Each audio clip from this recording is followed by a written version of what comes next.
I, 28F, have been married to my husband Jack, 30M, for 3 years now. We live with his parents Mary, 55F, and David, 58M, in their house. This whole situation started mainly because we were trying to save money for our own place, but now I regret that decision more than anything else in my life. My childhood was never great to begin with. I lost both my parents in a car accident when I was 15, and after that, I went to live with my aunt. She was nice enough to take me in, but she already had 3 kids of her own to take care of. I never really felt like I belonged there. I was more like a guest who stayed too long. I focused on my studies, got good grades, and eventually landed a decent job at an accounting firm. I met Jack at a friend's wedding 4 years ago.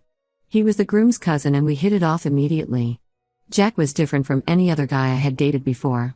He was kind, understanding, and most importantly, he made me feel like I finally belonged somewhere. His family seemed perfect at first. Mary was so welcoming during our dating phase that I actually started calling her mom. David was more reserved but always polite and friendly. After dating for a year, Jack proposed and we got married in a small ceremony.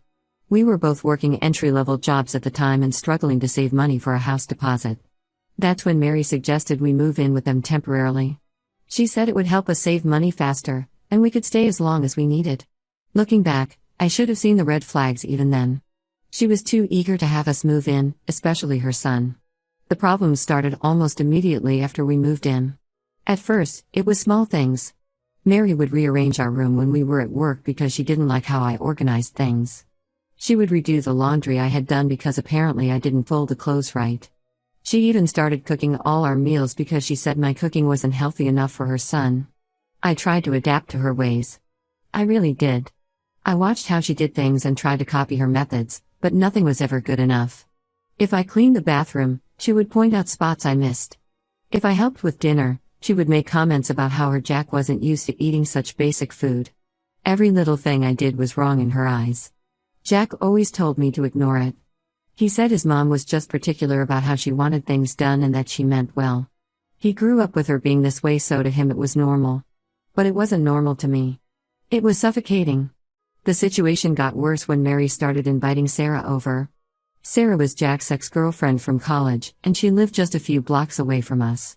Apparently, they had dated for 3 years before breaking up because Sarah wanted to focus on her career. Mary never got over their breakup. She would constantly talk about how successful Sarah had become, how she was now a senior manager at her company, and how she would have been the perfect wife for Jack. I put up with all of this because I knew it was temporary. Jack and I were saving money, and in a few months, we would have enough for a house deposit. But then I got pregnant. We had been trying for about a year, and when it finally happened, we were overjoyed. Jack was so happy he cried when I showed him the test. Even David seemed genuinely excited about becoming a grandfather. But Mary, her reaction was completely different. The moment we announced the pregnancy at family dinner, her whole demeanor changed. The fake niceness disappeared entirely. She started making snide comments about how some women get pregnant on purpose to trap men. She would tell Jack in front of me that he was too young to be a father and that he was ruining his life. She began criticizing everything about my pregnancy. If I was nauseous, she would say I was being dramatic. If I was tired, she would say I was lazy. She even started throwing out the prenatal vitamins I bought, saying they were just expensive placebos and that she had her pregnancies without any of that stuff. Then she ramped up her efforts with Sarah. She started inviting her over almost every weekend for dinner. She would make comments about how Sarah still looked so fit and slim, unlike some people who let themselves go. She would deliberately bring up memories from when Jack and Sarah were dating, talking about how perfect they were together. The final straw was my baby shower last month. I didn't even want to have it at their house, but Mary insisted. She said it would look bad if the grandmother-to-be didn't host the shower. My friends offered to host it at their place, but Mary threw such a fit that Jack convinced me to let her do it to keep the peace. The party started okay. My friends came, some of Jack's relatives were there, and even some of our co-workers showed up. Mary was playing the perfect hostess, telling everyone how excited she was to become a grandmother. But then, right as we were about to open the gifts, she made her announcement. She stood up in front of everyone and said that she had an important announcement to make. She said that while she was happy about the baby, she felt it was time for Jack and me to find our own place. She said she didn't want her house turning into a daycare center, and that we had been living off them for too long. She even had the audacity to say that Sarah had offered to help us find an apartment in her building. I was humiliated. Everyone was staring at us. Some of Jack's relatives were nodding in agreement. That's when I lost it. I stood up and told everyone exactly how Mary had been treating me. I told them about how she tried to break up my marriage by constantly bringing Sarah around. I told them about how she threw out my vitamins and made me feel worthless every single day.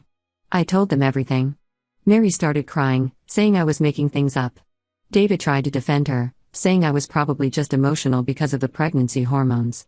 But my friends had seen enough of Mary's behavior over the past few months to know I was telling the truth.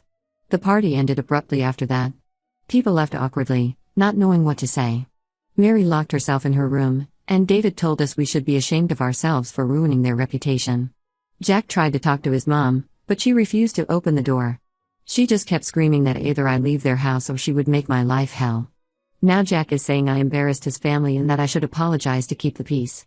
He says we can't afford to move out right now and that I need to learn to get along with his mom. I don't know what to do anymore. Ida for exposing her behavior in front of everyone? Update 1: These past 2 weeks have been absolute hell. After the baby shower incident, things at home got even worse than I could have imagined.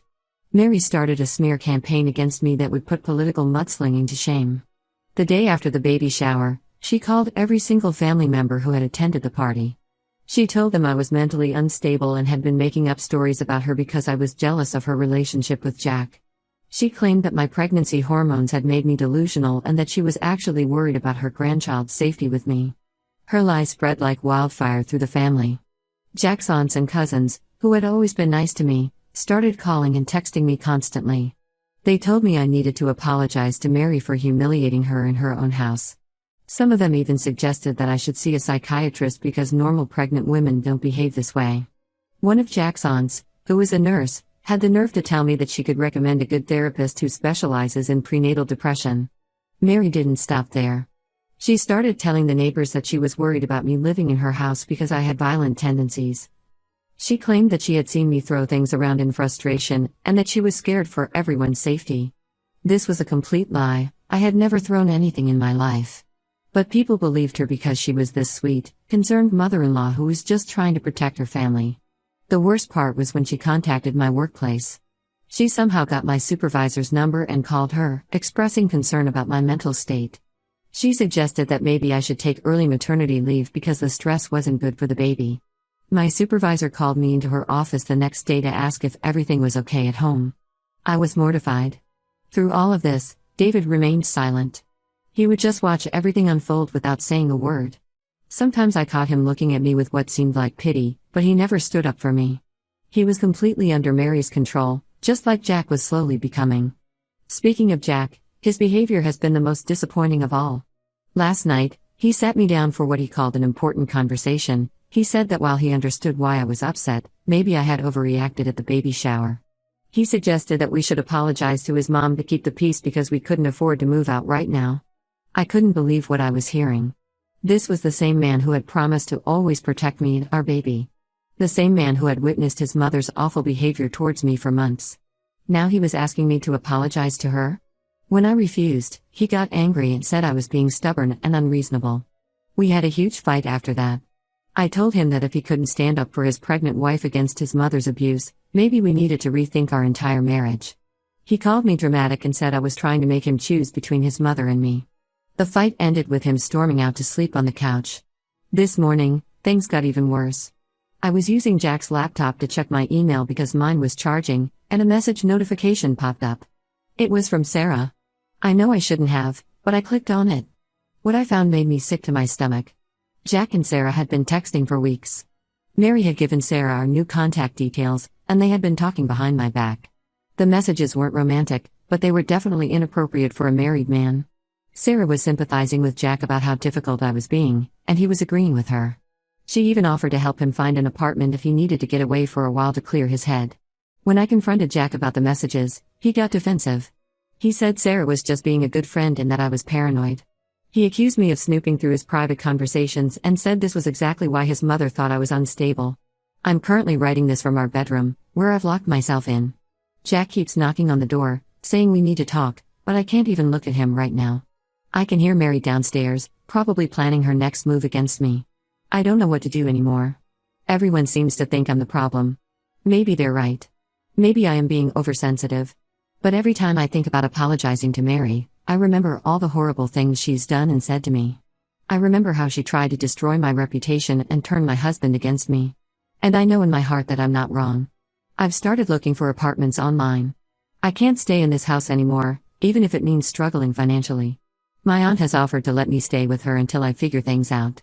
I never thought my marriage would come to this, but I need to protect myself and my baby now. Am I wrong for not giving in and apologizing just to keep the peace? Update 2: A lot has happened since my last update. I moved out of Mary and David's house last week and am currently staying with my best friend Amy. The decision wasn't easy, but after what I discovered, I knew I couldn't stay there any longer. After our fight about the Sarah texts, Jack started acting really strange. He would come home late from work, saying he had extra projects to finish. He stopped sharing meals with me and started eating dinner with his parents downstairs instead. When I asked him about it, he said he was trying to keep the peace in the house and that I was making things difficult by refusing to apologize to his mother. One day, while Jack was at work, I overheard Mary on the phone with someone. She was talking about nursery colors and furniture placement. At first, I thought she was talking about plans for our baby, which was weird because she had made it clear she wanted nothing to do with my pregnancy. But then I heard her mention Mark's name, Jack's younger brother. It turns out Mark's wife Lisa is also pregnant, just 2 months behind me. Mary had been planning to turn our room into a nursery for their baby. She had known about Lisa's pregnancy for months but kept it secret from me. She had been planning to kick us out so Mark and Lisa could move in instead. When I confronted Jack about this, he finally admitted that he knew about it too. He said his mother had approached him about it weeks ago. Apparently, Mark was having financial troubles and needed a place to stay. Mary had convinced Jack that it would be better for everyone if we moved out and found our own place. He said he didn't tell me because he didn't want to stress me out during my pregnancy. But that wasn't even the worst part. While I was packing my things to leave, I found a stack of house listings in Jack's drawer. They weren't for us, they were apartments Mary had been looking at for me alone. She had been planning to convince Jack to send me to live by myself while he stayed with them until he figured things out. The final straw came when my friend Melissa sent me pictures of Jack and Sarah having dinner together at a restaurant. They weren't alone, Mary was there too, playing matchmaker as usual. The pictures showed them laughing and looking very comfortable with each other. When I showed the pictures to Jack, he didn't even try to deny it. He said Sarah understood what he was going through and was just being supportive. I packed my bags that night and called Amy. She came to pick me up immediately. Mary actually had the audacity to seem pleased when I was leaving. She told me it was the right decision and that Jack needed time to think about what he really wanted in life. I later found out that Mary had already started renovating our room. She had paint samples on the walls and had ordered furniture for the nursery before I even moved out. She had been so certain that she would succeed in getting rid of me that she didn't even try to hide her plans anymore. The worst part is that some of Jack's relatives are still taking their side. They're saying I abandoned my husband and that I'm tearing the family apart. They don't know or don't care about what Mary was planning, or how Jack betrayed me by keeping it secret. Jack keeps calling and texting, saying he misses me and wants me to come back. He promises things will be different this time. He says we can look for our own place now. But I know it's too late. The trust is gone. How can I ever believe anything he says again? I have my first ultrasound appointment next week. I told Jack about it, but I also told him not to come. I don't want him or his mother there. This should be a happy moment for me, and I won't let them ruin it like they ruined everything else. Amy has been amazing through all of this. She's helping me look for a small apartment I can afford on my own salary. She's also been going with me to all my prenatal checkups. Sometimes I wonder if this is how real family is supposed to be, supporting you unconditionally instead of manipulating and betraying you. I don't know what's going to happen next, but I know I made the right choice by leaving. My baby deserves better than a grandmother who schemes behind our backs and a father who can't stand up for what's right. Update 3: I filed for divorce last week, and honestly, it feels like a weight has been lifted off my shoulders. A lot of people might think I'm making a rushed decision, but after everything that's happened, I know it's the right choice for me and my baby. In the past 3 months, I found a small but comfortable apartment and started a new job at a different accounting firm. My new boss is incredibly understanding about my pregnancy and has allowed me to work flexible hours for my prenatal appointments. The pay is slightly better too, which helps with the upcoming baby expenses. Jack didn't take the divorce papers well. He showed up at my apartment unannounced, begging me to reconsider. He said he had finally found us a house and that we could move in right away. He promised he would set boundaries with his mother and that things would be different this time. But it was too late. The trust was gone, and I couldn't believe his promises anymore. I found out through mutual friends that Mary and Sarah had been spending a lot of time at the house since I left. Sarah apparently helps Mary with her gardening now, something Mary always complained I never did. They even went on a weekend trip together, just the three of them, Mary, Jack, and Sarah. It's like they're living the life Mary always wanted, with Sarah playing the role of the perfect daughter-in-law. The most surprising thing that happened was David reaching out to me. He came to my office one day and apologized for not standing up for me. He said he knew Mary's behavior was wrong, but he had been too much of a coward to say anything. He even offered to help me financially with the baby, but I declined. I appreciated his apology, but it was too little, too late. Mark and Lisa did end up moving in with Mary and David. Our old room is now a nursery, painted in the exact colors I had once mentioned I liked for our baby's room. Mary got everything she wanted, her perfect son back, probably Sarah too, and the daughter-in-law she always preferred living in her house. My aunt has been my rock through all of this. She's helping me prepare for the baby and has been coming with me to my appointments. I found out I'm having a little girl, and honestly, that makes me even more certain about my decision to leave. I don't want my daughter growing up thinking it's okay for anyone to treat her the way Mary treated me, or that it's acceptable for a man to betray her the way Jack did. I've blocked Jack, Mary, and everyone else from their family on all social media. Some of Jack's relatives still try to reach out, telling me I'm being too harsh and that families should stick together. But they're wrong. Sometimes the best thing you can do for yourself is walk away from toxic people, even if they're family. I know the road ahead won't be easy. Being a single mom wasn't part of my plan, but neither was having in-laws who would try to destroy me. I'm stronger now, and I know I made the right choice.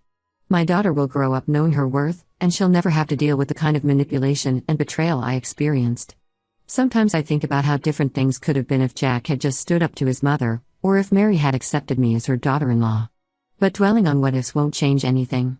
I'm focusing on my future now, my baby, my new job, and my peace of mind. Some people might call me harsh or stubborn, but I call it self-preservation.